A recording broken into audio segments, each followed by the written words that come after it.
Para pemuja Anies kepanasan. Para pemujanya Anies serang TGB. Menyimak pidato ini saya punya satu catatan, bahwa Mas Anies Rashid Baswedan tidak menyebut melupakan. Saya tidak tahu ini sengaja atau tidak sengaja ya. Mestinya sebagai calon presiden beliau memaparkan secara utuh. Beliau tidak menyebutkan tentang jalan desa yang terbangun pada masa Presiden Jokowi.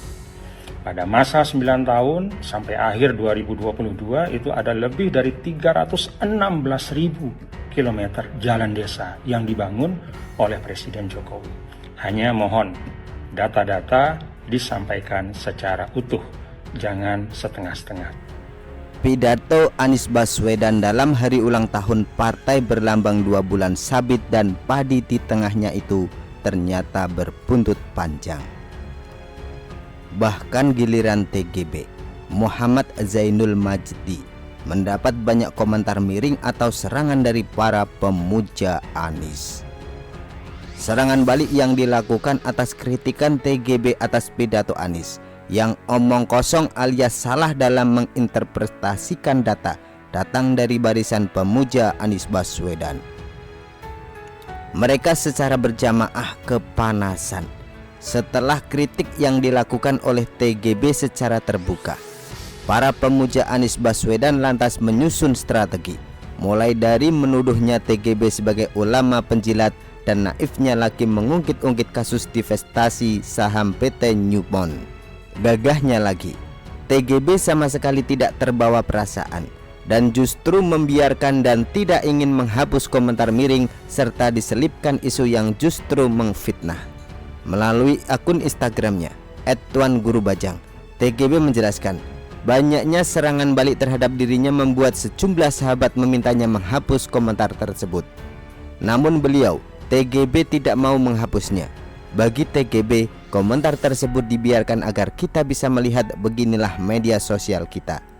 Untuk tuduhan pertama alias ulama penjilat, TGB menerangkan tugas ulama adalah amar ma'ruf nahi mungkar, dan itu ada caranya, ilmu dan adabnya.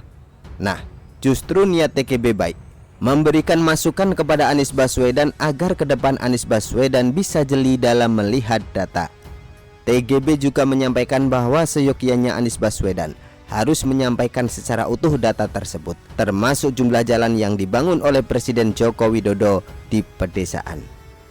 Terkait Newmont, TGB mengklarifikasi bahwa penyelidikan sudah dilakukan, namun karena memang tidak cukup bukti, maka tidak mungkin dipaksakan.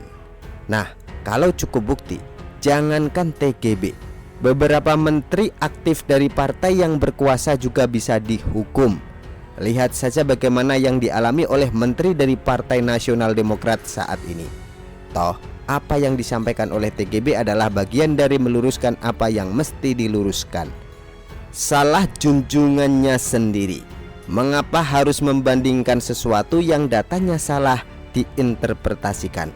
Kita boleh saja beradu gagasan dan ide untuk Indonesia yang lebih baik, perlu terus didorong. Akan tetapi menyerang pribadi dengan tendensi yang hilang dari substansi perdebatan itu kecil. Kita berbicara saja sesuai data dan fakta. Faktanya, Presiden Jokowi jauh lebih unggul dari Susilo Bambang Yudhoyono terkait pembangunan. Walaupun Presiden Joko Widodo kalah dari SBY soal proyek yang mangkrak. Sebab mega proyek Presiden Jokowi justru sebagian besar sukses pada waktunya, bukan sebaliknya seperti junjungan kalian. Begitulah kura-kura. Artikel diambil dari syu.com, ditulis oleh Ertuni. Bagaimana menurut Anda?